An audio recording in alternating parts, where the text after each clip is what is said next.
اعوذ باللہ من الشیطان الرجیم بسم اللہ الرحمن الرحیم قال اللہ تعالی فی کلامہ المجید وَأَنفِقُوا فِي سَبِيلِ اللَّهِ وَلَا تُلْقُوا بِأَيْدِيكُمْ إِلَى التَّهْلُكَةِ وَأَحْسِنُوا إِنَّ اللَّهَ يُحِبُّ الْمُحْسِنِينَ۔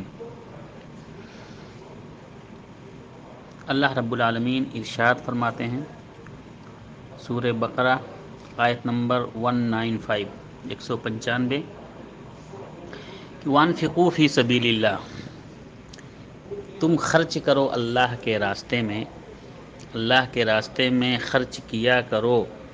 وَلَا تُلْقُوا بِأَيْدِيكُمْ إِلَى التَّهْلُكَةِ، اور اپنے آپ کو ہلاکت میں نہ ڈالو، اپنے ہاتھوں ہلاکت میں نہ پڑو، یعنی اپنے آپ ہلاکت میں نہ پڑو، اپنے آپ کو ہلاک نہ کرو۔ اور اسی آیت سے یہ بھی استدلال کیا جا سکتا ہے کہ خودکشی اسلام میں اسی لیے حرام ہے کیونکہ اللہ رب العالمین نے ارشاد فرمایا وَلَا تُلْقُوا بِأَيْدِيكُمْ إِلَى التَّهْلُكَةِ، کہ اپنے آپ کو ہلاک نہ کرو۔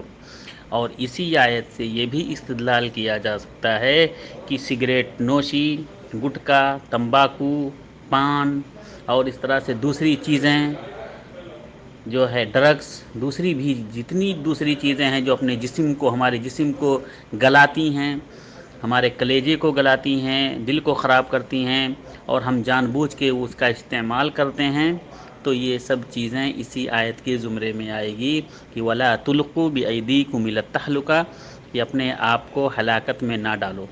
وَأَحْسِنُوا، اور لوگوں کے ساتھ احسان کیا کرو، لوگوں کے ساتھ اچھا سلوک، اچھائی سے پیش آؤ۔ ان اللہ یحب المحسنین، اس لیے کہ بے شک اللہ رب العالمین احسان کرنے والے کو، اچھے اخلاق سے پیش آنے والے کو اللہ رب العالمین پسند فرماتا ہے۔ والسلام علیکم ورحمۃ اللہ وبرکاتہ۔